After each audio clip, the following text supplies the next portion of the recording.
Hello, and welcome to this plenary session of ISFiT 2021 called The Cost of Knowledge. This session sets out to discuss the risks and benefits of private education. What's the role of government in funding education, and how does it affect knowledge creation and distribution? The majority of the world's leading universities are either private or have private interest and typically operate high tuition fees, such as Ivy League, Oxford, and Cambridge. As a model for driving knowledge creation forward, this has proved to be both cost efficient and highly effective. However, this model of education does bring some consequences. As a society, we risk that only the wealthy portion of the population can access high quality education, and this might cause knowledge segregation and inequality in societies relying on this model. And this debate will be discussing the role of government in funding education and how it affects knowledge creation and distribution. This event will begin by the panelists giving introductions to important questions on the topic, and then we will delve into the conversation. But we do need your help. Wherever you stream, there should be a link in the description box where you can participate and ask your questions. So do not hesitate, participate. And let us discuss your questions. I can guarantee that this conversation will become a lot better if we can discuss your questions instead of mine. So then we arrive at the panelists and their introductions. Our panel consists of Amir Sasson, Geir Røsvoll, and Sunniva Folgen Høiskar. Unfortunately, the original fourth member of the panel, Mats Kirkebrikland, could not attend due to illness, and I will present shortly each of the panelists right before their introductions. First up is Amir Sasson. Amir is the prorector at BI Norwegian Business School and head of externally financed research and innovation. As a person with an important leadership role at one of Norway's most respected privately owned academic institutions, his insight on understanding how funding and tuition shapes both the academic quality and the student body is both valuable and highly relevant. Welcome, Amir, the word is yours.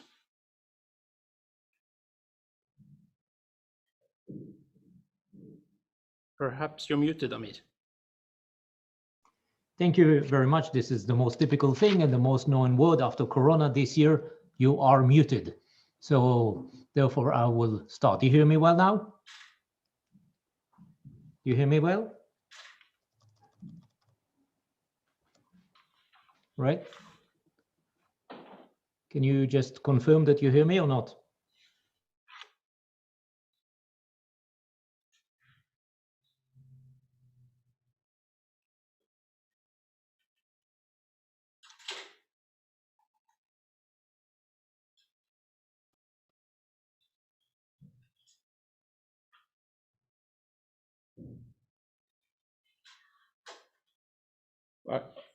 Yes. I can't hear anything. It's, I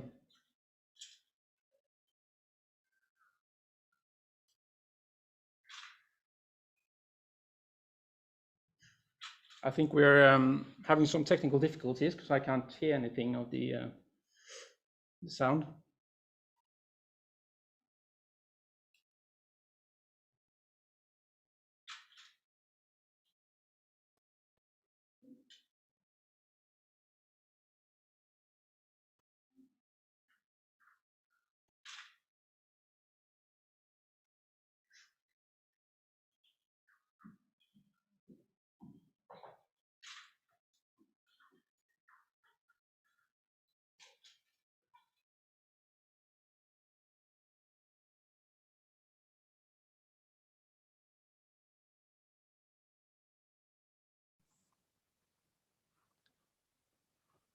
Yeah. Do you hear me now?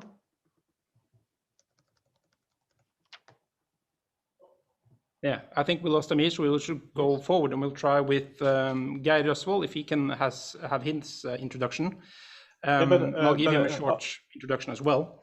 As the Trøndelag County manager in the Union of Education Norway, Geir Røsvoll is familiar with the issues of education as an institution. Through his role and participation at the Geneva School, a Nordic folk high school through the Union of Education Norway and the International Labour Organization, he is well familiarized with the international political work that is being done to secure access to education. He has also written articles problematizing how privatization and commercialization affect education at an international level. Thank you to be with us, Geir. The spotlight is yours. Thank you very much for your introduction. First of all, thank you very much for facilitating this important debate and for the invitation to participate. This topic is high on the agenda, both in our national organization. Is it only me who doesn't hear anything, or is... Don't you hear anything?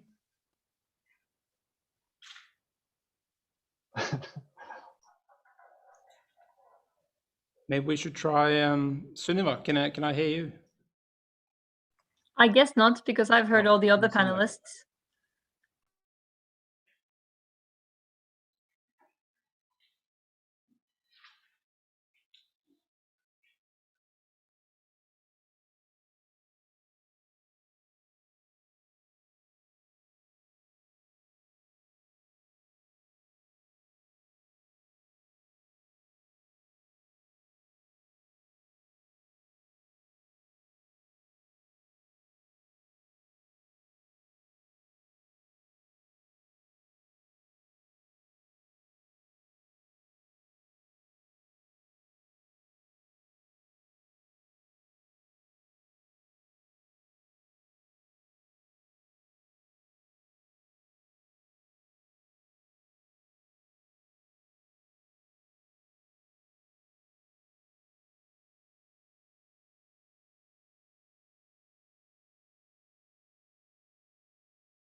Hello and welcome back, I think.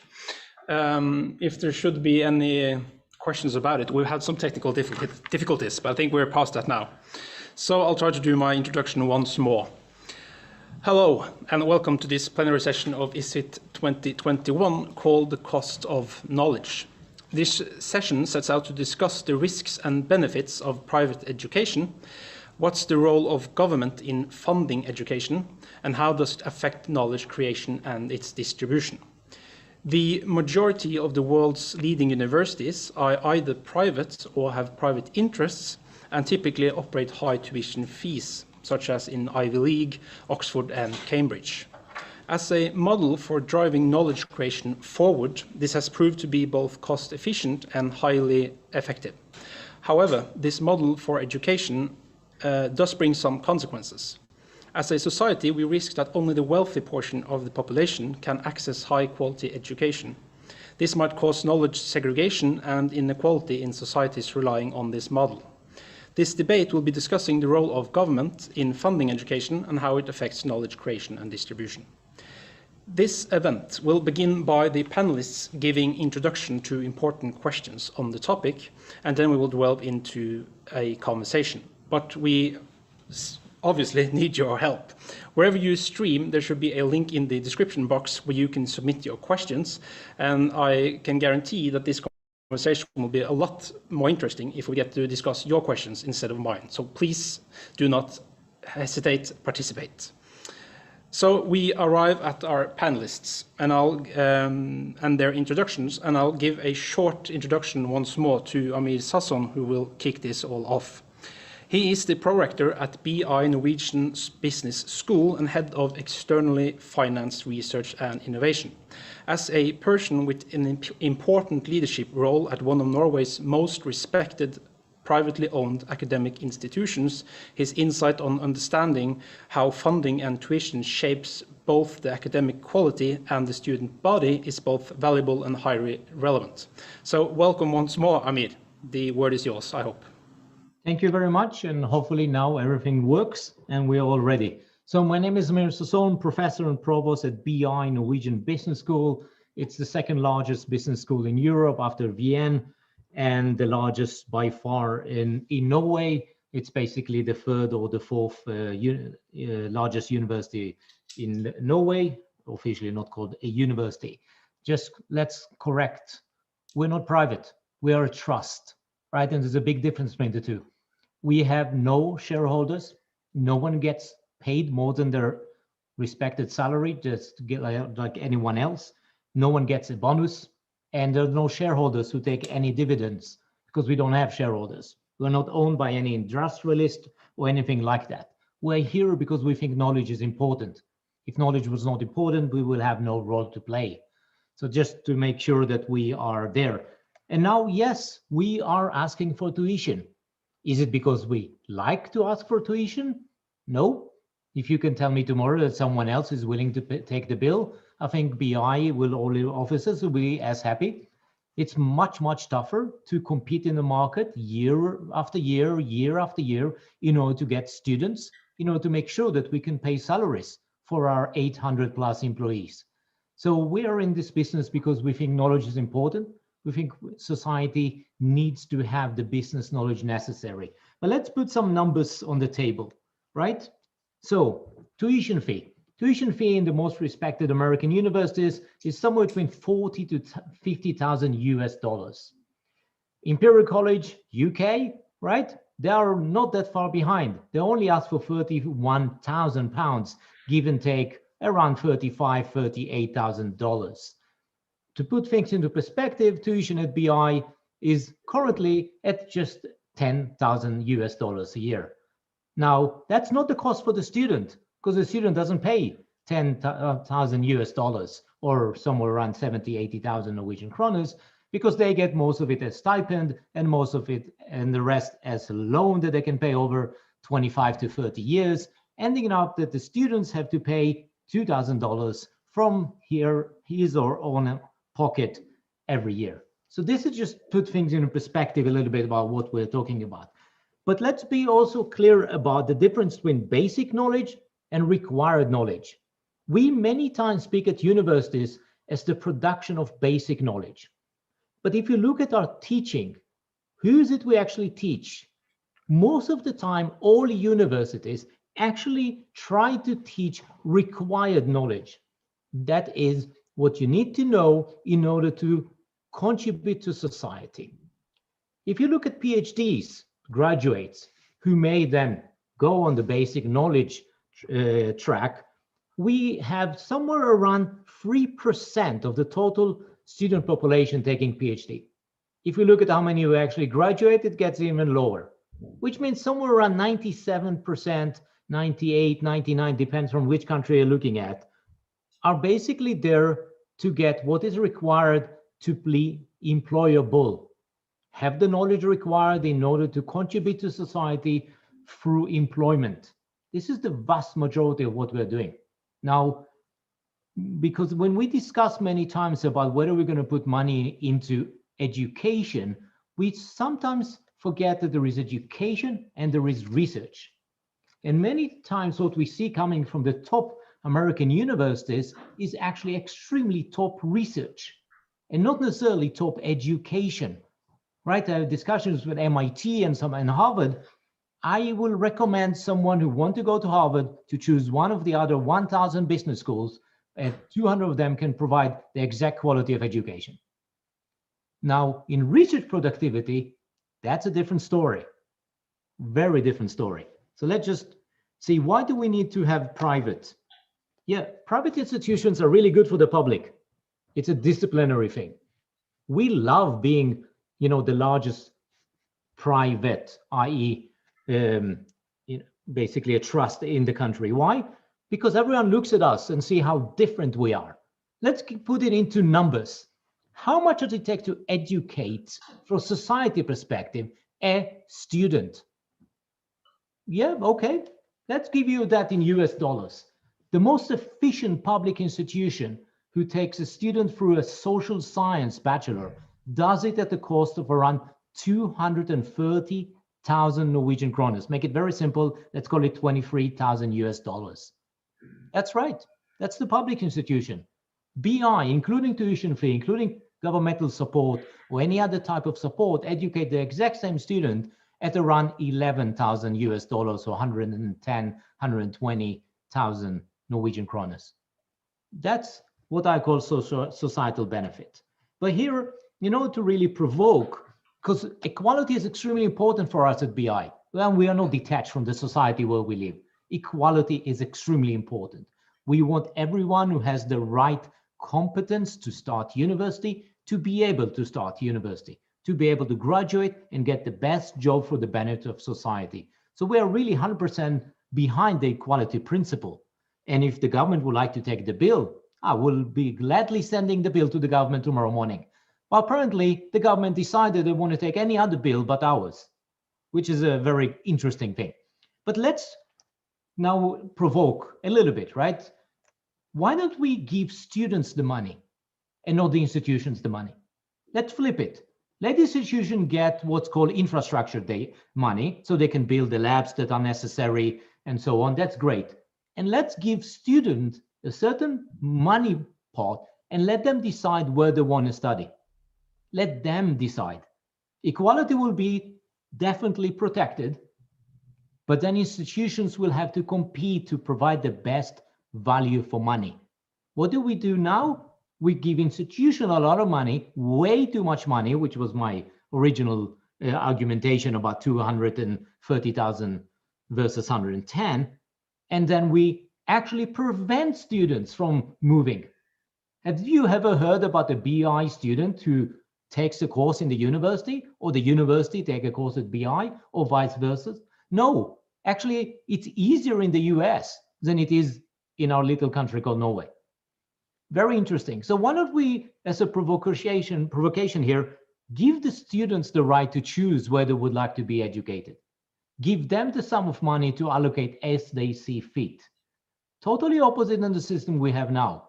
What it will happen is that all institutions will immediately have to think, what do we need to do in order to make sure that our students will be employable in the future? Because if you don't provide them employability, which was my original point, that 97-point-something% will actually be employed in the private or public market, then you don't have any role to play. Or you play a role for the 3% max, most likely 1%, who will then go to take a PhD and then work in academia like myself. So my really short introduction is BI is a trust within a dominated public institution.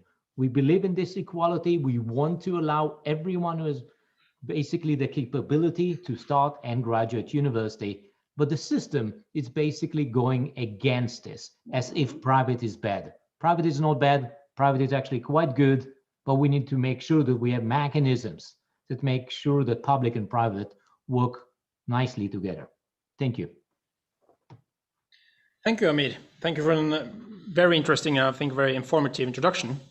And we will go forward to Geir Røsvoll, which is the Trøndelag County manager at the Union of Education Norway. And he's familiar with the issues of education as an institution. Through his role and participation at the Geneva School, a Nordic folk high school through the Union of Education Norway and the International Labour Organization, he is well familiarized with the international political work that is being done to secure access to education. He has also written articles problematizing how privatization and commercialization affects education at an international level. Thankful to have you with us, Geir, and welcome. Thank you very much for your introduction, and thank you, Amir, for a very interesting introduction. First of all, thank you very much for facilitating this important debate and for the invitation to participate. This topic is high on the agenda, both in our national organization, Union of Education Norway, and in our international organization, Education International. I'm invited to this session to talk about higher education at first. The expansion of higher education into global markets has exploded over the last few years. It's a multi-billion-dollar business. But I also have to address our concerns about the privatization and commercialization overall, from kindergarten to primary schools and so on to universities. This is of big concern for us. Education is a human right and a public good. The growing commercialization of education represents the greatest threat to the achievement of quality public education for all. Quality education enables people to develop all of their attributes and skills to achieve their potential as human beings and members of society. I'd like to mention the words of Delors Commission, UNESCO, in 1996. Education is at the heart of both personal and community development. Its mission is to enable each of us, without exception, to develop all our talents to the full and to realize our creative potential, including responsibility for our own lives and achievements of our personal aims. Quality education is a human right and a public good. Governments and other public authorities should ensure that a quality education service is available freely to all citizens from early childhood into adulthood. And quality education provides the foundation for equity in society. Quality education is one of the most basic public services. It not only enlightens, but also empowers citizens and enables them to contribute to the maximum extent possible to the social and economic development of their communities. It's a problem when owners have to make a profit, and the profit is a driving force for the educational offer. Then one can lose other important aspects of education, such as general education of the population, study programs, and research in basic subjects, and not least access to education for the less privileged. And that is really important. Public investment in education is, of course, crucial. It's a fact that in many countries, governments have abrogated their core responsibility to ensure the right to education for all through a fully accountable, free, quality public education system, and are increasingly turning to or partnering with or subsidizing private actors to deliver education. It is also pretty clear that international and national organizations, corporations, think tanks, NGOs, and other private actors and governments alike are promoting and introducing different forms of privatization and commercial provision of education service. That is a problem in the global market.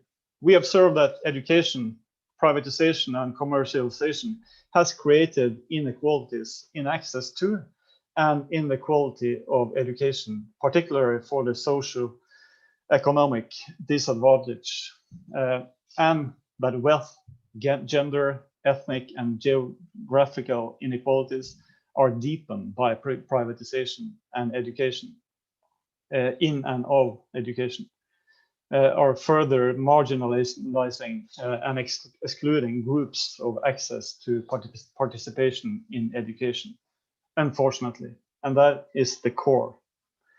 The Article 26 of the Universal Declaration of Human Rights states that everyone has the right to education, all levels of education, including early childhood, primary, lower, upper secondary education, vocational education and training, higher and adult education. Quality education is not simply a public good, it's a basic human right.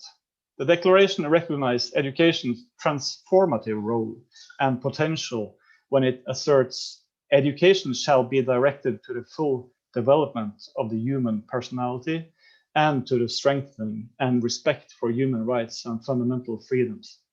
It shall promote understanding, tolerance, and friendship among the nations, racial or religious group, and the maintenance of peace, of course. These words matter. Our vision of quality education is not only defined in terms of learning outcomes, but it's also terms of the full development of the individual and the contribution to society. I therefore believe that a higher education should mainly be financed through the tax bill, not from the student's trade. Society will to the highest degree benefit from an educated population. Thank you.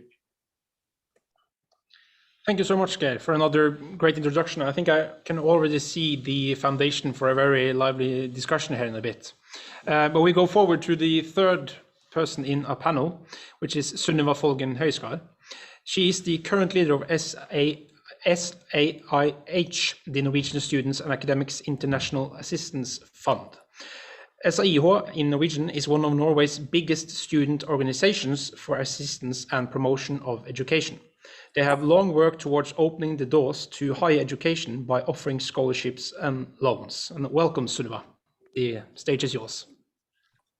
Thank you very much. I think I'd just like to make Amir aware that his microphone is on first. We had a bit of an echo situation there, but yes, thanks so much for inviting us to this debate. I also see the potential for a lot of good discussions already. The organization that I'm the president of, SAIH, is Norway's only student solidarity organization and also one of the oldest aid organizations in Norway. We were founded in the 60s when Norwegian students wanted to show solidarity with Black students who were fighting the apartheid system in South Africa. So we started up with student solidarity and have since worked with students, civil society actors, teacher unions, and education facilities that we do also today. Our main work is related to academic freedom, but also access to higher education. So we work sort of on a global scale. And our vision is that everyone has access to inclusive and good education in a world with fair distribution without any violation of democracy and human rights. So it's kind of it's a broad thing. And for SAIH, which is it was partly brought up by Geir, and I love the mention of the law report. I think we have some things in common there. But for SAIH, we started our work and sort of our motto is education for liberation. So we have a kind of a different entry point to education than employability. We based a lot of our work on the Pedagogy of the Oppressed, which is a book by Paulo Freire, who's a Brazilian pedagogist from the 70s. And his pedagogy basically critiqued this sense that students are piggy banks and you can sort of put in this required knowledge and then get reproduced the same thing out and sort of functioning in the job market.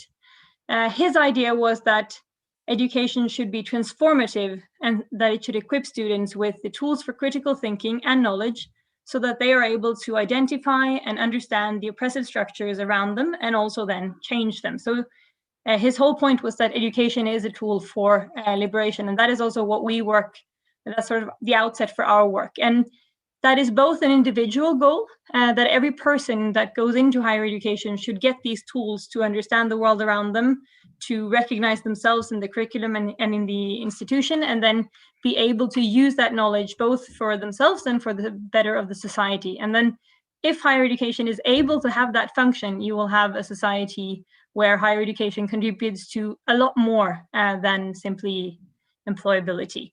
Now, these thoughts are a bit lost when discussing higher education in a practical sense. And sort of in the Norwegian debate, I would say they are hardly even there at all. You have some parts of it in this discussion of the dannelsesuniversitet, or the sort of the transformative university, the idea that you get into university and you get this civic education as well. And even though it is true that today higher education is for many students, and I mean myself included, maybe at least 80% a tool to get a job and the knowledge I need to function in a job, there is also still part of higher education that is transformative and that does give you tools sort of beside your actual employability. And I think you can see that in, I don't have the exact statistics in front of me, so I'm not going to say like percentages and so on, but you have studies showing that participation in higher education increases your likeliness to participate in sort of civic activities, voting, all these things. It also makes sure that you sort of participate more in society than if you don't take higher education. So it does also have an effect on society. And so we in SAIH kind of believe that a good education can be a tool for critical and constructive thinking, increased political awareness, and that it also strengthens the opportunity for democratic participation and co-determination. And all of these are prerequisites for the development of a fair society. And we also work a lot with higher education in developing countries. And here, this is sort of a much more visible thing. And here also sort of the fact when you see the higher education institutions and you see the student movements and you see the academics, you also see that the higher education institutions also have this role in society of starting debates, criticizing government policies, and being the sort of hub of both activism and also sort of active knowledge production for society, and not only sort of research production for increased investments and blah, blah, blah, blah.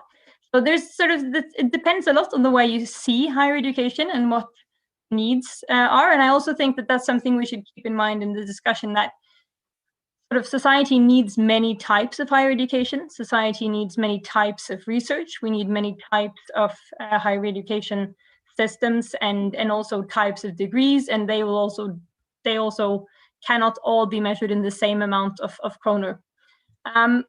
But sort of to set the sort of foundation for the things that we're going to also be discussing, we in SAIH believe that society has a collective responsibility for the education of their population.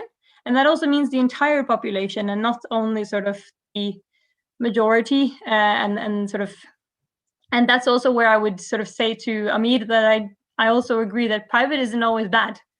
We in SAIH work with multiple private education institutions who are intercultural higher education institutions, because the state in many countries is not able to provide education that is actually working for indigenous populations and ethnic minorities and so on. So there's definitely opportunities and situations where private higher education is necessary and sort of a good thing.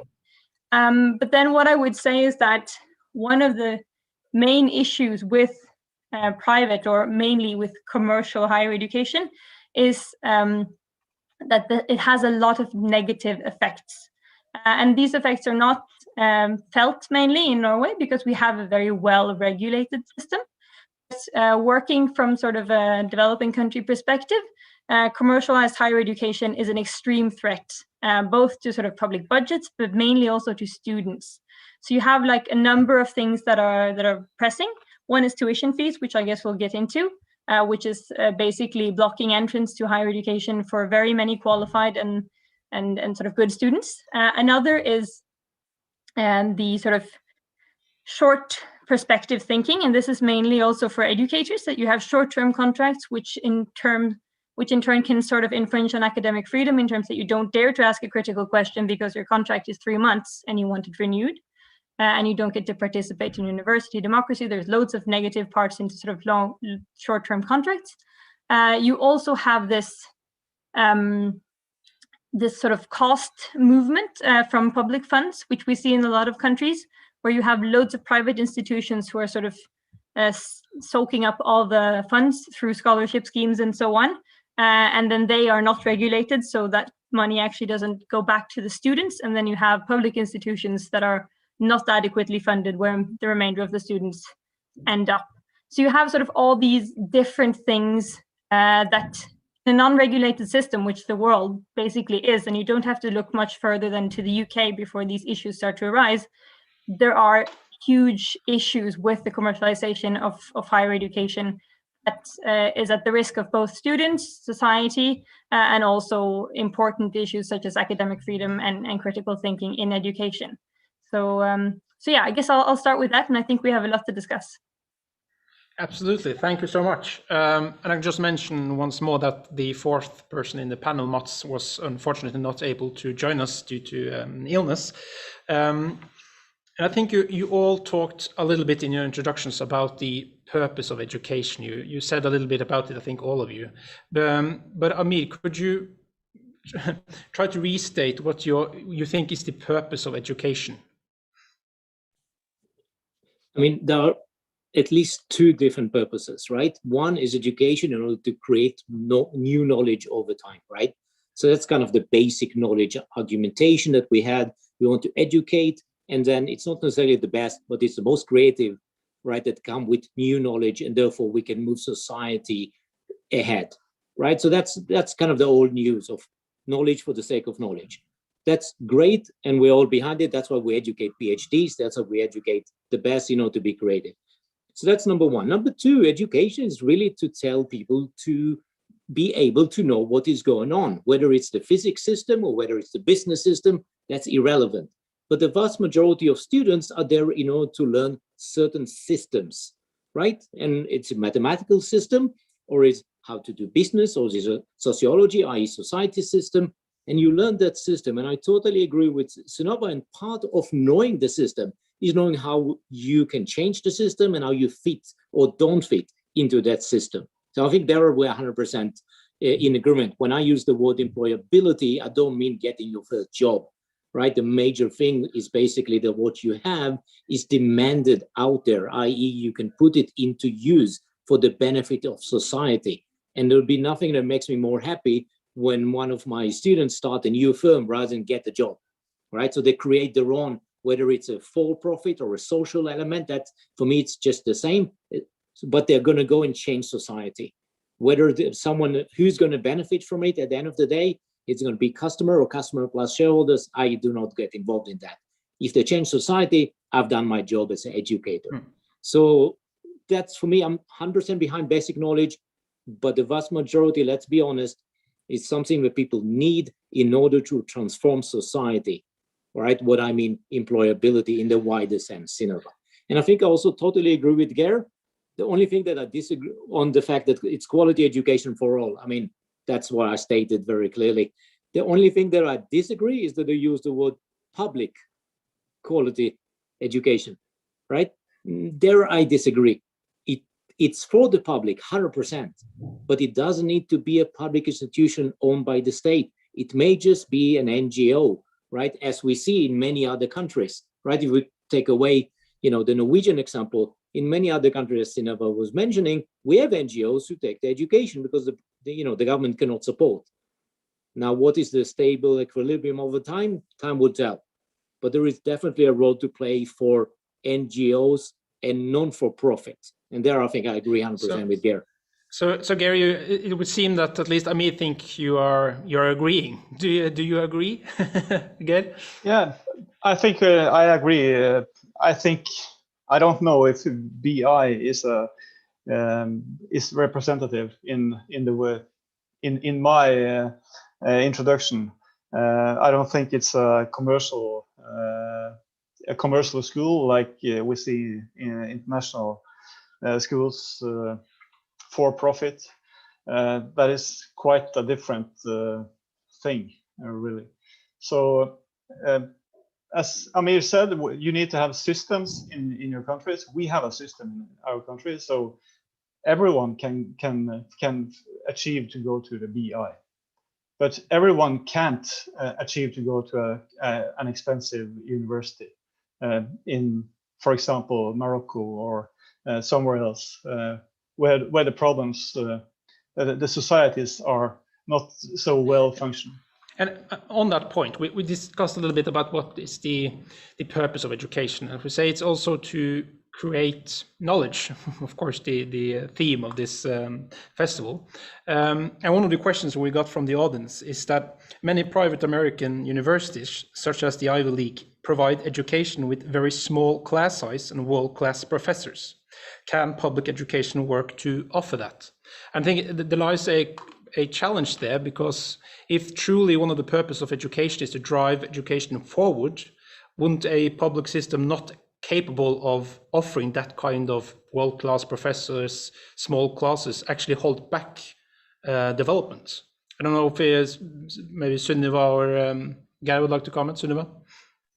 Yeah, I think that's a very interesting question to ask, and I think it kind of dwells down into how many people do you want to give access to education. I mean, if we were all going to take the best education at Harvard and be 20 people and discuss Socrates for fun, I mean, that would be great. But as Amir previously said, that is immensely expensive. So I think, and this is with all services in society, they have a price.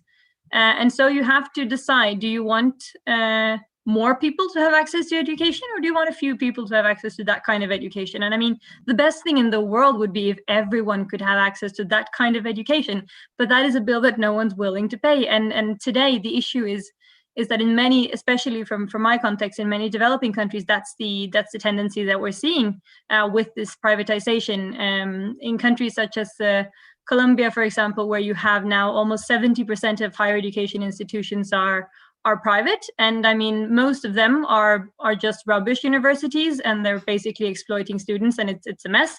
But some of them are very expensive elite education institutions. So they take tuition at, say, 16,000 Norwegian kroner a year, and then the minimum wage in Colombia is 23,000. So it's incredibly impossible for anyone apart from the rich to take it, apart from if you do a scholarship scheme. So they have a scholarship scheme, means that some very few poor people can get into it, but that soaks away all the funding to the public universities, meaning that the majority of students get 60 people in a classroom and a professor without tenure. And I mean, that's the kind of thing, that's where we are with higher education, that you have to sort of decide if you want that premium quality, you have to pay for it.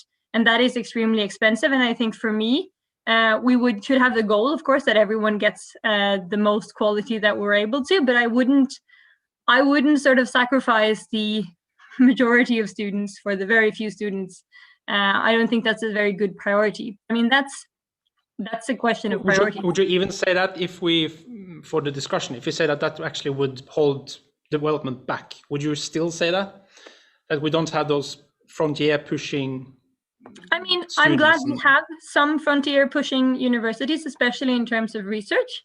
But I would say that, no, I don't think that sort of the price you pay to educate a few 20 people at Harvard in terms of who you educate and how those people would thrive in an education that was sort of cost 10% of that. I don't think there's that huge difference. So no, I don't think it's worth all the students who wouldn't be able to study and to sort of have those few people there. But that's also in the American system is a bit screwed anyways in terms of sort of money and so on and so forth. But no, I would say that I also believe it is an important part of higher education that it is supposed to be accessible and that it's supposed to also have this democratizing function in society. And if higher education is only an elite reproduction, which it in many countries is today, then it's not serving that function at all. It's serving the opposite function. So no, I would definitely prioritize the many before the few in that case. I think if people are that brilliant, they can be that brilliant in a much cheaper education, and they will still change the world. Many examples of people who have changed the world in important sort of not that pricey higher education. I feel like Amir maybe have a comment. Would you like to comment that? I think actually Geir wanted to say something. I saw he unmuted. So I'm sorry, I didn't see that. Yeah. I just want to say I totally agree with Sunniva. She made some really good points there. But I think it comes down to with the education systems emerging from a decade of insufficient education investment in the name of cost efficiency and financial consolidation policies, and largely exposed to short-term solutions. Privatization pressures increasing demands for educational effectiveness. I think we should instead call for large and vibrant public investment stimulus, and put particular emphasis to the need to mobilize more and more public investment in education.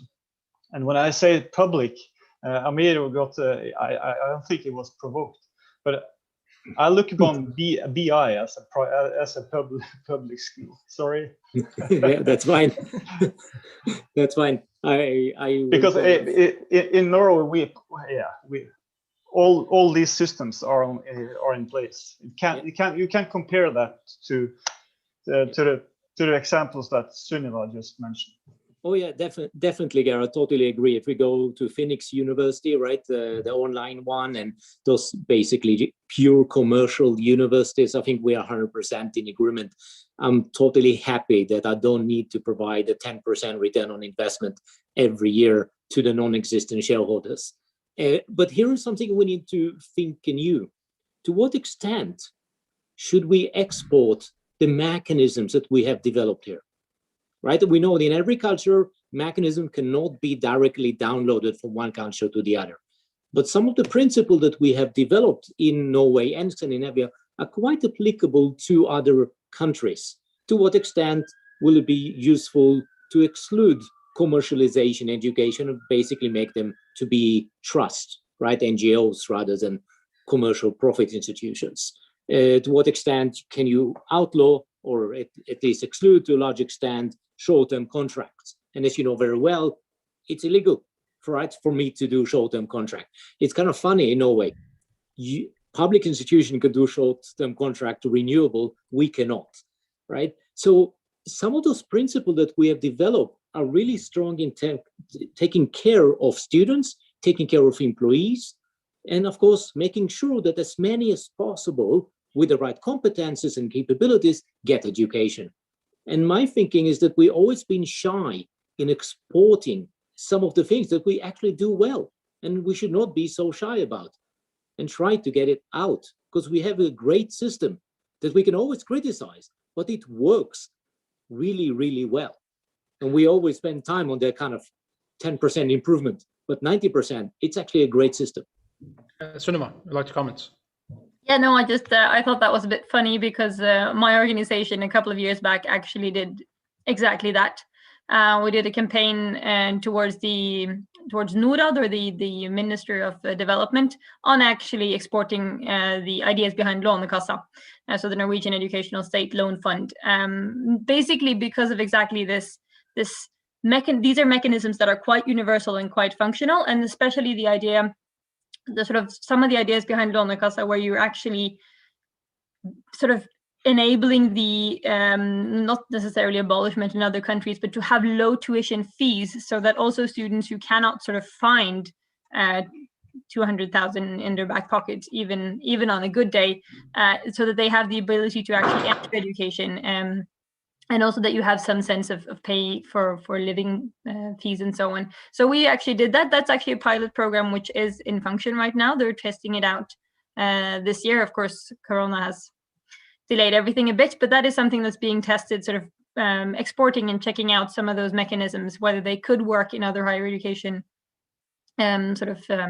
environments in other countries. And I think that's I very much agree with you that it's there are things that work. And I think for me, watching higher education in other countries, one of the main things, and I know this is probably the most boring thing you could ever say, but the main thing is regulation.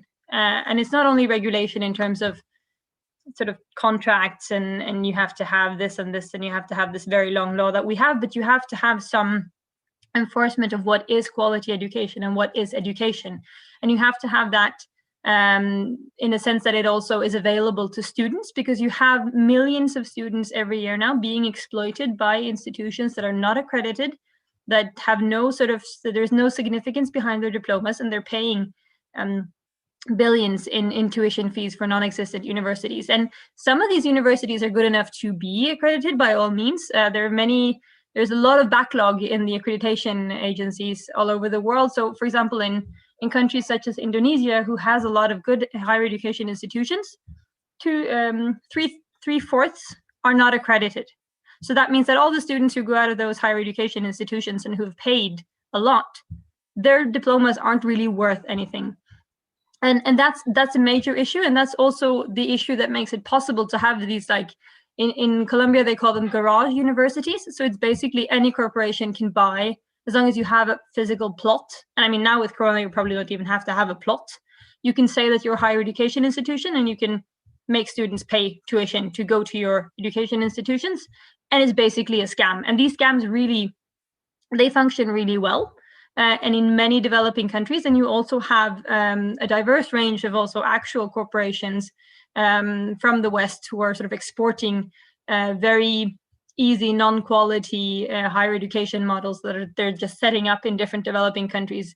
And these things would not be possible if you had proper regulation and proper also sort of incentives and funding to actually carry out that regulation. So that also means you need some sort of strengthening of the state and the apparatus. And there are good things happening here right now. 2 years ago, UNESCO passed the Global Convention on Recognition of Higher Education Institution Qualifications, which means that globally there's now going to be a slight push to actually get better accreditation mechanisms, because it's going to be a general push in the global sense. So I think that's one of the keys. It's a very boring answer, but it's a very important one, that regulation is key to sort of be able to have more than public institutions, and also to be able to combat some of the issues of commercialization. I think we can link that to a question I received from Donata from Lithuania, which are, what are your thoughts on proportional universalism? Wouldn't that be a great tool to both avoid inequalities and at some level, and also have a good grip in preparing cohorts for the future job market? And what she means by proportional universalism is having both government financed and non-financed placement within the same public universities. Is it, I don't know if any of you would like to comment that? You mean mixing funding, right? Public funding and private funding, that's what she means? I think that's the question was just removed from my notes here, but I think that's exactly what it means. Yeah, I mean, I come from an institution that combines the two, right? So I'm totally fine with financing, but I would like to just continue on Sunniva's argumentation, right? So yes, there is basically in developing countries the issue of accreditation, right? So the quality ex ante. And of course, those who are approved and should not, and those who are not approved that should, right? And then let's ask, what is the role of the state, right? Which role do they take and should take? Another role that I haven't seen, but the state actually had strong interest in the output, right? Because it's so hard to control what is happening in the class. Interesting provocation is most of BA studies, most, not all, required basically standardized courses, basic mathematics, advanced mathematics, algebra, all right? The one-on-one of accounting, the one-on-one of Weber in sociology, right? And so on and so forth, right? In psychology and all others. To what extent should the state take, just like we do in high school, a graduation exam, national rather than university level? If you do that, then you basically have a control mechanism at the output. Most of our control mechanisms are actually on the program level, i.e. when I apply to have a program. After that, very, very little control. There is something, but very little. And in other countries, there's almost no control, especially not in developing countries. And output-based monitoring, right? So if you need to get algebra or differential equations, you get differential equation exam. That's it. Now, as we go to the master and PhD, maybe an elective in the third year, okay, I understand, let's balance it. Not everything has to be done by the state. But institutional flow quality we will basically see many students fail such an exam. And therefore, it's nothing to do with the students. It has to do with the institution, right? So just let's think about it, just like as I like to provoke and say, let's give the students the money rather than the institutions. Let's have the state controlling the output. Let's see what you think about it. Yeah, I think Geir would like to comment. Yeah, I raised my hand while Sunniva was talking. So I can't see it. No problem. But I don't think it's a good solution to let the money follow the students. It's like the same in the hospitals, and I'm not. I don't think that will be a good solution. But I just wanted to comment on Sunniva and both Amir as well. But I think, of course, the biggest problem in developing countries are the weak governance. And there are changed conditions for democratic governance of the education sector, which we see. So another consequence of increased commercialization, I will not say privatization, I mean, in the education sector will be the loss of democratic control when the profitability assessments of private ownership interests take precedence over political and professional assessments and priorities. Commercial operations, by definition, aim to make money, which you don't in the BI.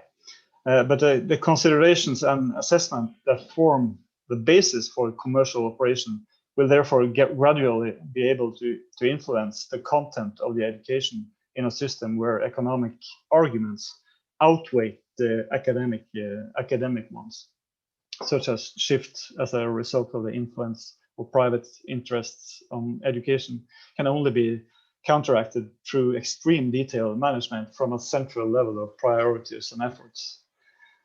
So, yeah. Wouldn't these positive qualities with the public funded schools or the general schools that you talk about be only something you agree with when it's in systems you agree with? If the systems are a non-democratic regime, for instance, I assume a more diverse education system would be something you would like, not something. It seems like you are arguing within a Scandinavian system, so to speak. I don't know if you would like to comment that, Sunniva. No, I think I mean I would slightly disagree with that. I mean, there are good public institutions in many countries that I don't particularly like. I mean, there are great Russian universities. I'm not a big fan of Putin, but I think, I mean, and that's also something I could sort of bridge onto what Amir just said. I think one very important reason for why there are some good universities, even in, I mean, speaking of people I dislike, I still think we have some of the best higher education institutions in the world in the US, and I mean, they've had 4 years of a certain somebody. So it turns out that the university autonomy is also an extremely important thing here, because you can have really good institutions providing really good education without the state sort of being very important. But I would also say that also it depends a lot on what you study and sort of how scary your knowledge is, and so to speak, because you have some countries where you have super education institutions such as China that are publicly funded and where you have schemes for sort of student loans and so on that function quite well. And China is a very interesting example to look at in higher education, because they've done extremely well when it comes to sort of the extreme growth they've had in higher education and their ability to actually finance it and finance student loans, and also to use private public funding in terms of sort of students paying dependent on how much they earn. They've done well with sort of rural students, but at the same time, they don't have academic freedom, and whether if you want to study anything that's sort of state related or history or anything, you will of course be extremely censored, and you'll be seeing a different picture. And they also have some really, really strange schemes where you can actually get scholarships if you do well in these sort of subjects that test your morality and sort of ideological adherence to the Communist Party and so on. So I mean, yes, there are parts of public institutions that I don't like in countries that I don't like, but there are also public institutions that I do like in other countries. And I mean, in China, you don't have private institutions that are better than the public ones, because academic freedom isn't a thing in general. It's not sort of public-private that's the issue, it's the state in general. And that you see in other countries as well. And then I would also like to say that there are a lot of good private institutions with good intents that run with sort of a goal to be a diverse addition to what is already existing. Like the institutions that I mentioned that we support, they are not commercial. They are not there because they sort of believe in earning money or scamming students. They're there because they have a different model and they have a different thing to bring. And I think you can see the same thing in like the Norwegian primary education system, that you have some diverse sort of education institutions, and that's a good thing. So it's not like I'm always pro-public, and it's also sort of not the case that all private education institutions are bad, but we do see that in unregulated contexts, public institutions tend to be better for students who have little money, and public institutions also tend to be a better ensurer of quality than private institutions. But that's not because all private institutions are bad, that's because private institutions are unregulated. And there are also many countries who see this as very profitable for themselves, because they don't have to deal with the fact that students want proper education and they have to pay for it. So they just let the market be unregulated. And I think that's the thing we need to change. I don't know if Geir raised his hand or if Sip hasn't lowered his hand. Would you like to comment? Oh, sorry, it's an old hand. Okay. But one of the kind of challenges I see here is that the if there's a free or less expensive education, as we talked about earlier in the introductions, it will be education of all the population, or not much larger portion of the population. And one problem we've to some extent seen here in Norway is perhaps that there's an decreased value of the education itself. When there's a lot of people having a bachelor's degree, then the bachelor's degree becomes less valuable. Is there a problem, there a system where the education is either free or is cheap, that there can become problems with the necessity of the education? Amir, would you like to comment that? I'd rather reach a situation where we just increase the mean level of the entire population. I think I'll be quite happy if we ever manage it in any country in the world. This is really our aim. Increase the mean up so people can make informed choices about whatever it is they would like to do.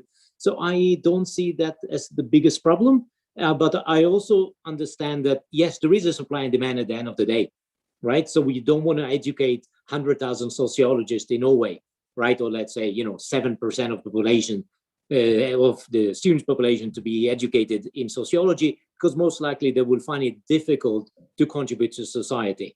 So there is an element there of check and balance, but mostly markets with some delay do work, right? So we see it that if people choose a certain program which is extremely successful, it goes crazy, and then 3 years later there are way too many people, or maybe 6 years later, right after you've educated a few, then people start moving away from that.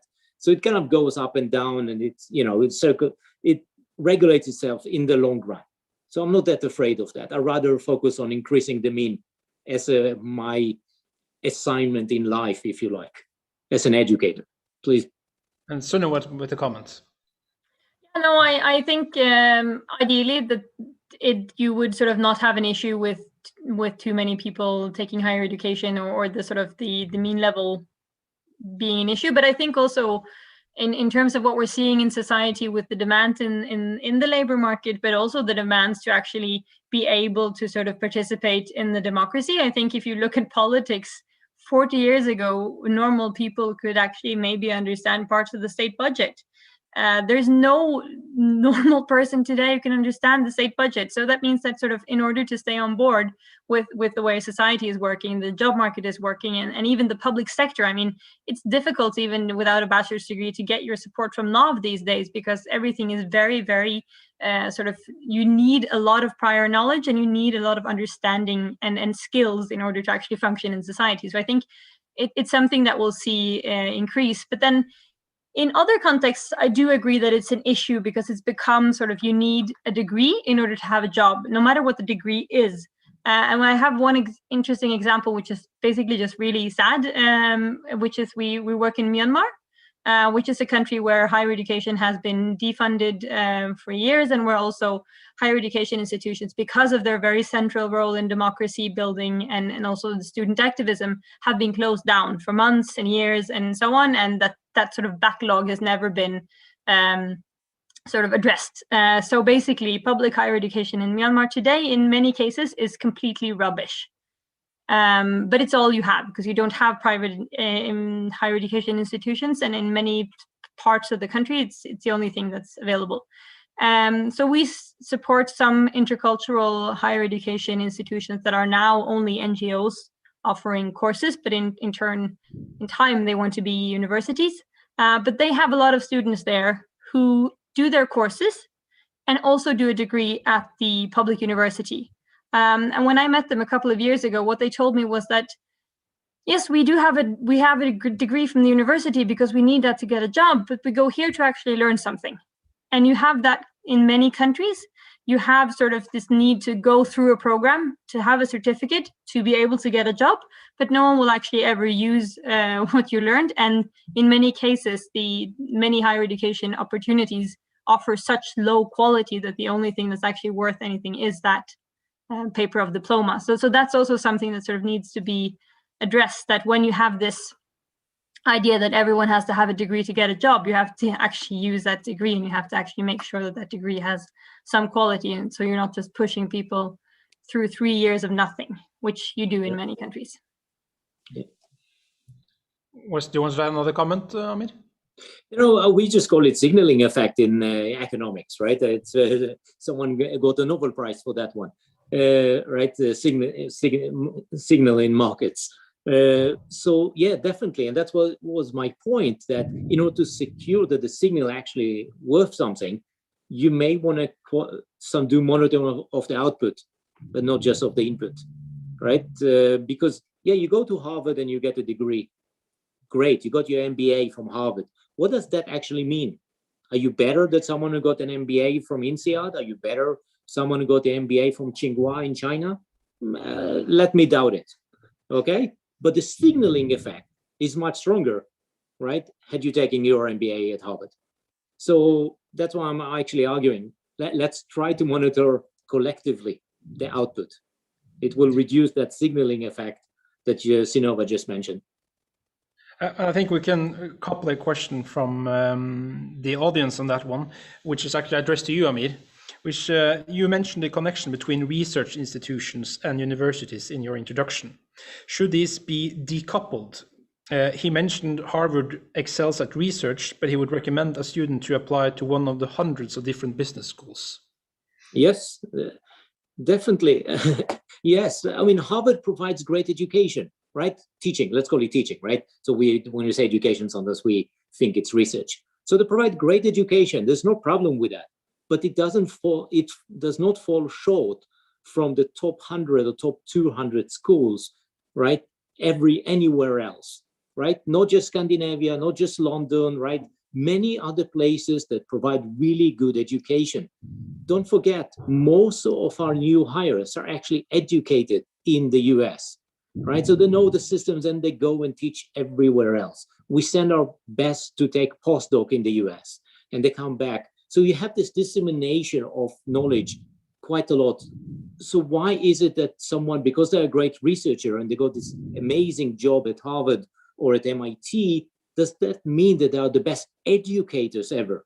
There's no always correlation between being the best researcher and being the best educator. Those are two different skills, right? You can go and create something in the lab and you're amazing, please get a Nobel Prize, but you're unable to disseminate it in any other manner but through a journal article, right? There are very few people that basically understand both education and research such that they can do both at the same time, right? It's extremely, extremely difficult.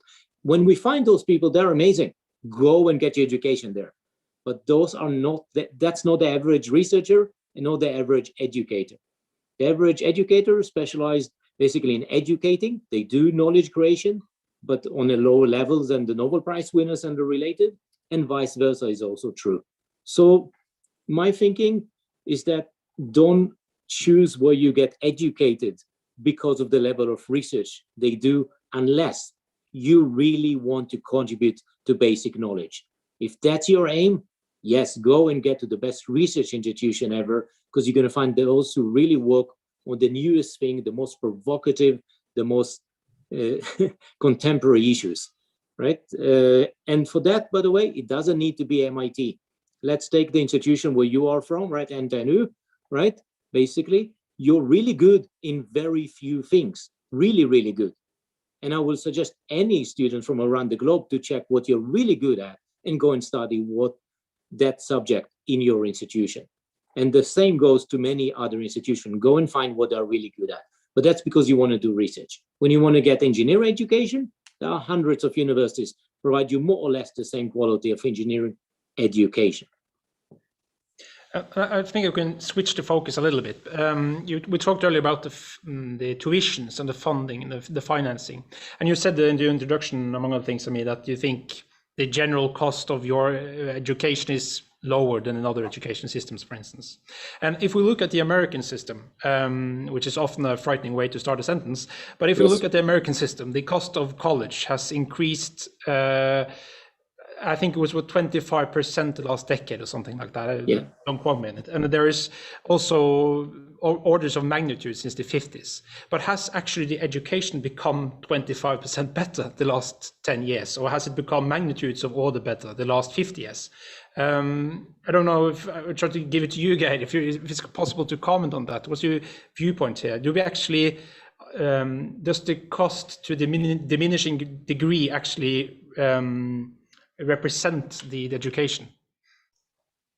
You sent it over to me. Yeah. You said I don't know if I'm the one to comment that, because No, okay. I think Amir is more. I think he can comment it. Yep. Okay. I mean, prices are really usually reflective of the underlying cost of those universities, right? They don't have public funding besides very large research funding. So they have to finance their education somewhere. So their costs went high. That's why they pushed it to basically the public. Now, I'm definitely not a supporter of the American commercialization system and the fact that most education is excluding the vast majority of the people, right? It goes against many of the fundamental rights that I'm thinking of as actually educated in law, right? So I'm very much, that's my previous education. So for me, human rights are extremely important. So I put this, the quality of the Harvard education is not increased by the percent of their pricing increase. The cost of doing business for them increased. And that's not just Harvard, this is the entire private education sector in the US. That's basically it. Just give you an idea, you could have paid $50,000 to get a really good professor about a decade ago. And today an accounting professor, right, not in Norway, but in the US, will cost you $200,000. That's just the price. A finance professor will cost you $200,000. Starting salary of someone who studied management, right, a PhD finished, will be minimum $120,000. Those are numbers that we can just dream of in the Nordic countries, right? None of us get paid anywhere close to those things, but that's just reality in the US system. And therefore the costs are higher. But your question was whether the value of education increase, in proportionately with the price increase. The answer from my perspective is no. Sunniva. Yeah, No, I would also like to say that I think you can quite clearly say no, and I think there are many examples of this in other countries as well. But I would like to sort of take that issue and sort of take it to sort of the other side, because now we've been focusing on sort of what does it cost for one student to get into higher education, and how or is that sort of an infringement on his or her human rights, and is that a bad thing? And I mean, sure, yes, that's a bad thing. But I think we should also think of this from sort of a macro perspective. And if you look at sort of society today, and if you look at this from sort of a lens of higher education is inaccessible for, say, 60% of the population, which is the case in very many developing countries, that means that you have an elite reproducing system, which is a bad thing. But I don't know if people really understand why that's a bad thing. And if you sort of consider a person from an elite, and then consider what will they want to work with. You can see them in government positions, you can see them in private businesses, you can see them in leadership positions. And I know many people think that those are the positions that sort of make society go around, but in reality, there are very many other sort of jobs that also require higher education that actually drive society. So you have teachers, you have professors, you have tax lawyers, you have bureaucrats, you have doctors, you have special nurses, you have all these sort of functions in society that elites won't want to take because they have the opportunity to do something else that pays better, that gives more prestige. And because they have a network and because they have the opportunity, they will take something else. And so if you make higher education inaccessible for all those people who are actually willing to take those jobs, and who actually should be in those jobs, that means you have unqualified people doing most of society's most important jobs. And I mean, if you're talking about sort of the need for good governance, if you give nobody the opportunity to be a non-corrupt, well-educated tax lawyer on behalf of the government and not a private company, then how are you going to get good governance? If no one's willing to actually do the job of getting taxes the right way with the right education. And that's sort of the situation you will get to if you sort of only focus on the top tier of higher education and the people who are willing to pay for it. You need a lot of that middle part of society, and they need a higher education, and they need to sort of not have to pay for it in terms of becoming the CEO of something, because most people aren't going to be the CEO of something, but they're still going to have student loans to pay. So you need to actually make sure that higher education actually delivers what it needs to deliver to society, and that is, for the sort of big proportion, not CEOs. That is people with basic functions for society, and those people are now in very many countries not reaching higher education. Thank you. I think I'd like to go through a couple more questions from the audience. We have a brilliant question from Karoli, I hope I pronounced that somewhat correctly, from Hungary. It says that I find it very dangerous that the very language of this discussion is uncritically filled with the vocabulary of market economy. When did this become a standard in matters of higher education? And it goes on to comment, it might sound very obsolete nowadays, but the very concept of modern university comes from the so-called Humboldtian model, which was developed in order to create at least one economy-free segment in class societies by focus solely on academic merit. Not reflecting to the disappearance of this ideal keeps this whole discussion within very ideological limits. I don't know if you feel, Sunniva, would you like to comment? Yeah. Yeah, no, I think it's a brilliant question. And part of sort of what I'm basing a lot of my comments on today is this report, which is called Universities Between the State and the Market, which is exactly doing that. It's looking through the discourse on higher education in a development policy perspective. And it sees sort of a huge change in the 70s, 80s, 90s with sort of neoliberalism, but also with huge influence from the IMF and the World Bank on how you view higher education. And that has sort of since then been in a very sort of staunch fight with UNESCO terms on higher education. So if you want to read about higher education from a sort of non-market economy perspective, there are fortunately very good texts and reports available still through UNESCO, because they have still a very value-oriented work on higher education. But unfortunately, apart from UNESCO, that's the way it's being debated today. And I really, really thank for the question, because I think it is an issue, because when you reduce higher education to human capital, you lose so much. And that's also where we've sort of gotten this that's also one of the reasons why we've sort of become okay with sort of these extreme tuition fees and this also this extreme burden sort of being shoved from the public to the students, which is also happening globally. So yeah, thanks for a great question. I think perhaps the last Geir, would you like to comment, Amir? Yeah, I mean, I think that the three presenters here actually do not argue for a pure market economy in the education sector. We actually argue not necessarily for the opposite, but we argue for basically that each market, in the sense each national market of education, should find its balance or its equilibrium between mostly public and then NGOs who take our education. So we did not make the argument at all for a pure market economy behind institutions, especially in developing countries. Another question here is, state-funded schools have also larger funds in absolute numbers through perhaps shared among more pupils. But does this increase the potential for taking on the really expensive, difficult research projects?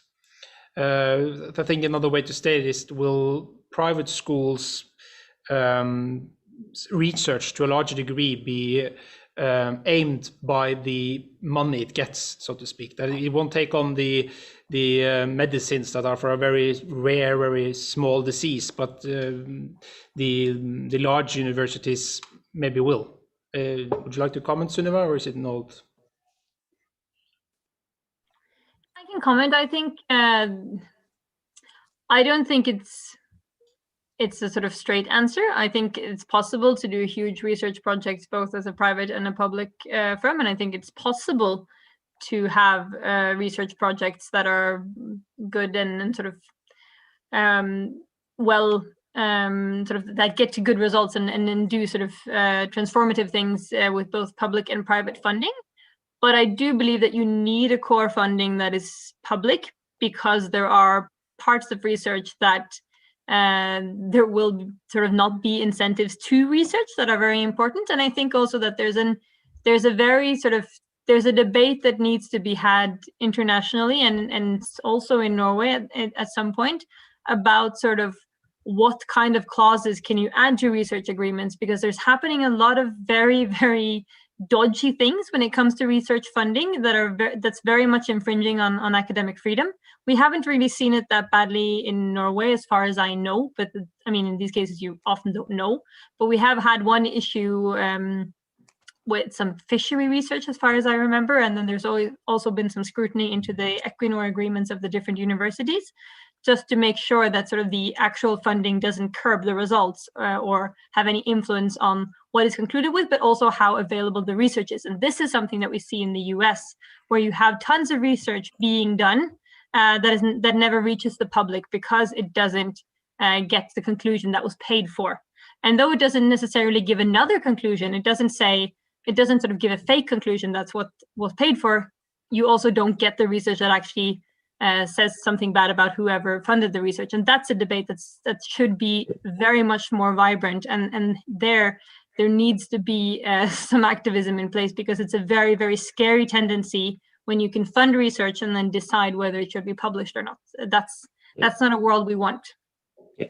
I fully agree with what you're saying. I think we're lucky, again, going back to the system where we operate, because in this system, academic freedom is basically by law, right? It's not up to institution to decide whether you do X research or Y research. You can apply to any research you like, and you have the freedom to do it. And I think, again, this is the mechanism that we need to make sure that it operates in other countries where that academic freedom does not exist. Because under that condition, NGOs, we have no saying in which research is being done, right? It's the individual researcher who decides. And therefore, if they would like to study, the unknown medical problem that no one else in the world, care, because there are only 5 people in the world who have that condition, that's great. We have no authority to say no. And I love the fact that I have no authority to say no. And earlier, Geir, you talked about the increase of commercialization of education of all levels, I think. And I think, would you say that commercialization, the increasing degree of commercialization, is a slippery slope to some extent? I would say that the increasing of the commercialization on a global scale is one of the biggest threats to our education systems. Education shall not be a commodity, either nationally or internationally. That is our point of view. Our education system is affected by developments internationally. One of the factors that is of great importance to us is the increasing commercialization of educational offers and services in both rich and poor countries. Power is increasingly shifting to commercial actors and private interests at the expense of elected bodies, teachers, leaders, and other professionals. That is a really large problem for the higher education. One of the really big issues when it comes to primary and secondary school is that if you have to choose between sending, if you have low fee schools and you have to choose between sending your son or your daughter to the school, very often, unfortunately, you send the boy, and the girl has to stay home and stays uneducated. So commercialization is a big threat for women in the world, actually. But is that a fact on all levels of education, or is that only on higher education? That is first of all in lower education, in primary schools, secondary schools, where you have to choose between sending, because you have low fee. You have to pay a low fee. Education should be free, right? But it isn't free, because large commercial companies like the Bridge Limited, for example, or other commercial schools, they charge you with a small fee, and if you don't have a lot of money, you have to prioritize if you want to send the one or the other of your children. And very often are the boys they are prioritized. So that is one of the biggest problems with commercialization in the developing countries. It's maybe a bit on the side, but I read the factfulness of the Swedish statistician Hans Rosling, where he stated that I think on global level, boys are below the age of 13 are educated 92%, while for girls it's 90%. So the gap is, at least to a large extent, closing. It's going in the right direction. Just as a comment, if you would like to comment that, please. But yeah, it's going in the right direction. But you need strong governance, and you need strong you need strong governance to avoid it. And we as Education International and my organization, we have to keep focus on it. And that is really important. You would like to comment, Sunniva? Yeah, I'd just like to say that fortunately has been the case also for higher education, that the gap is closing. So women have had the highest increase in terms of getting into higher education. But however, it's still sort of skewed towards men in general. And we also know that it's often more difficult to be a female student than a male student for a lot of different reasons. And we're also seeing now, it's only early numbers and early data, but I had a webinar last week with a global education tertiary expert who was also quoting data showing that now during the corona pandemic, loads of female students particularly are falling behind and also leaving universities, because during a pandemic, women are expected to participate more at home and are being dragged away from studies to a much larger extent than men. So we are seeing a current sort of gender learning crisis that we will have to sort of react to once this pandemic actually ends. And that's something we see, I mean, almost globally, that sort of now that we're home, women are expected to do a lot more than men are in many countries, and that also infringes on the opportunity to take higher education and also work. And I also got a very interesting question here from Mohammed in Yemen. How can we, I think that to a large extent will be to you, Sunniva, how can we facilitate access to quality education in conflict areas? And maybe that's something you would like to comment. Yes, I wish I had an answer. I mean, one thing that SAIH worked for back in the days, which is still ongoing work, is that we have these international guidelines called the Lucens guidelines for the protection of education under attack. So it means that technically we have rules internationally now between states, and most states in the world are party to these guidelines, or the Safe Schools Declarations as it's called, and that says that universities and as well as schools are not to be militarized during conflict. And I know that that's being breached in Yemen all the time. But that is one thing that ideally, or in theory and in sort of international law, you're not supposed to include higher education institutions and buildings of education in the conflict. But then I think we also need to look at different ways of distance learning and also different ways of scholarships for that kind of situation where students are in the conflict zone. But I mean, I don't have an easy solution. I don't. We have in SAIH worked for sort of scholarship scheme or protection schemes for student activists who are sort of personally persecuted for activism and so on, but not like general situations of conflict. Higher education tends to not be prioritized at the same level as primary education. And I mean, yeah, as we also see in the Norwegian debate, unfortunately, it's extremely difficult and also often very unwelcome in many countries to actually accept young people in sort of the student age group from conflict areas. So yeah, I don't have a good answer to that. No. And I have another question from Donota. I would like to hear your opinions on PhDs. Europe and the world are divergent in terms of its role. In many countries, PhDs are students and even have to pay tuition fees. In others, they get scholarships, which leaves students, especially non-native, behind many social security privileges, such as parental leave, etc. In Norway, PhDs are considered employees of the university. May you say your opinion on this and Norwegian standing in the European context? So a large question, but Amir, would you like to? Yeah, I mean, I've been teaching and studying in 5 different countries. So actually, in some of them are European, Middle East, and the US. So I kind of know the PhD market, right? The PhD market in the US basically say you have to pay a little bit, but don't worry, you're going to teach. So we're going to balance it out, right? The Irish model is basically very similar. You have to pay 10,000 euros, but then at the end of the day, you teach, so you don't pay. The Norwegian model is basically your employee. Here is your salary. Please do your job, right? So I won't say that. I mean, there are 2 things the person was saying. Okay, which is the optimal mechanism, right, or the optimal system? I won't go there, right, because each system should find its way to balance it. The other part of that statement was discrimination between basically internal, i.e. national and non-national, and that's unacceptable. Right, whatever the national standard is, all of them should adhere to.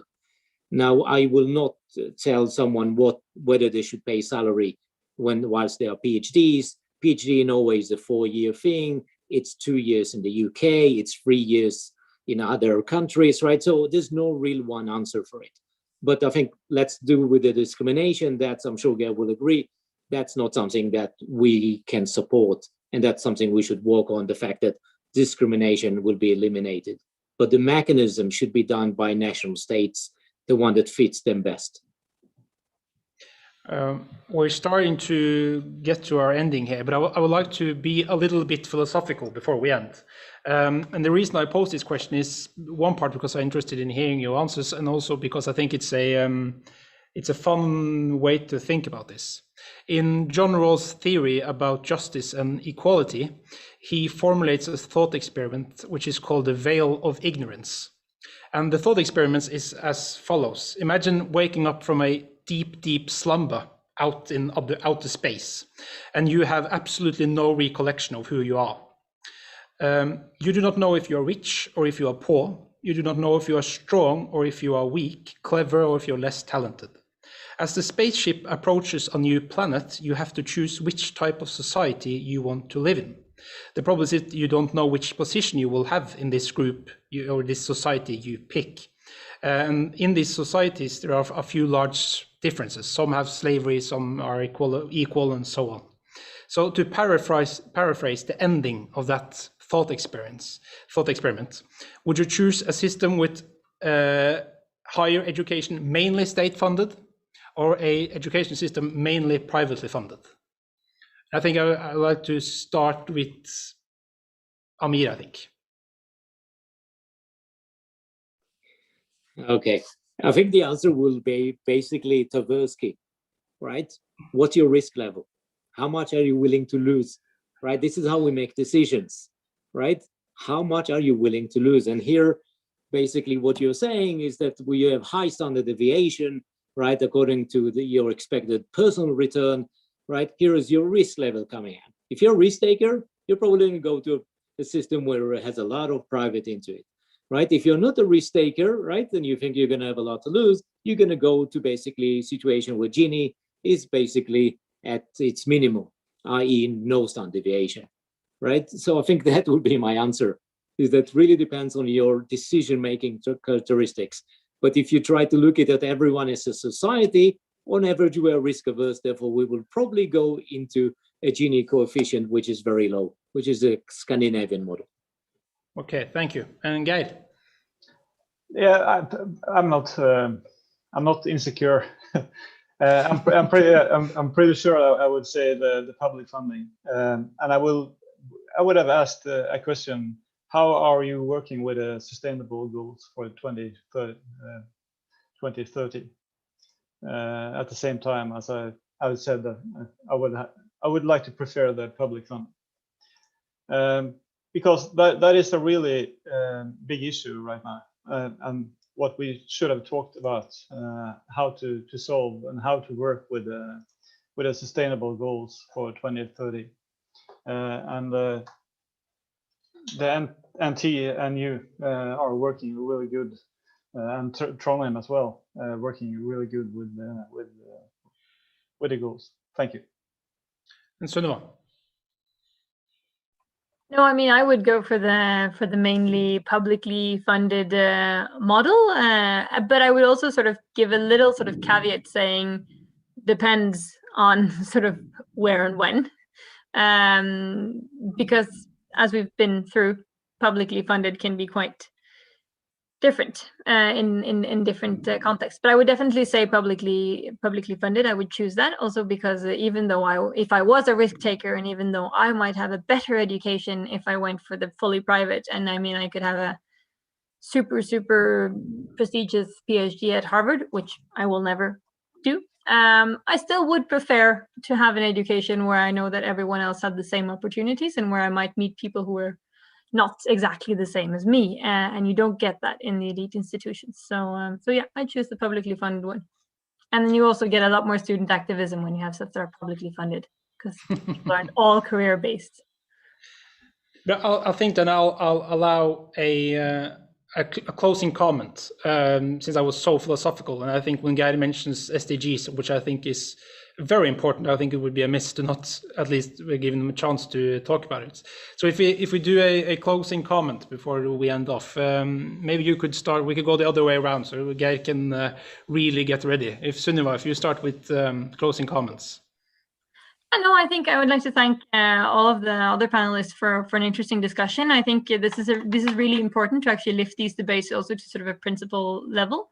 I would say we do need more public funding of higher education globally. We need to challenge the wave of commercialization, and we also need to sort of strengthen regulation of higher education systems. And that means sort of a change in the way we do policy today. It means a change in the way that sort of we view higher education. It's not only like a degree at the end, it's actually a lot more. It's a system, and it's of societal importance. And also when Geir mentioned the SDGs, I would like to sort of just catch on a small little criticism of the SDGs in the end there. I mean, the SDG 4 is great in terms of sort of everyone reaching higher education and that being a goal, but I think it's completely shit when it says that you should prioritize development country students to go to developing country universities. I think you should strengthen higher education institutions in developing countries. There's no reason why the global north should have monopoly on good universities. So that's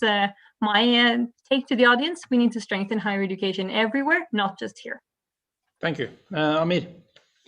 No, I think I will just end up with, we need to challenge ourselves, whether it's giving money to students, whether it's monitoring output, whether it's any other thing, and try to play with those ideas that provoke the system that we have. Which one will materialize, which one won't, that's basically up for a debate, and I think we should. And then we should not be shy and really go and try to externalize the mechanisms that we have developed, right? Because we do have a well-functioning system that does increases the mean from year to year and provide access to as many as possible. Always room for improvement, and we will definitely continue working on it, but we do it extremely well. And we should just continue on and try to assist other countries to do better. Thank you. And Geir? I just want to say that I agree with both Sunniva and Amir. But a closing comment: full funding of study places is needed to ensure the necessary quality in higher education. Good teaching is best developed by strong professional environments with predictable frameworks and working conditions. That is important for me to say. So thank you very much. Thank you. Now I'd like to say thank you to our panel and of course to you, the audience, for your questions and help creating this digital plenary session on the cost of knowledge.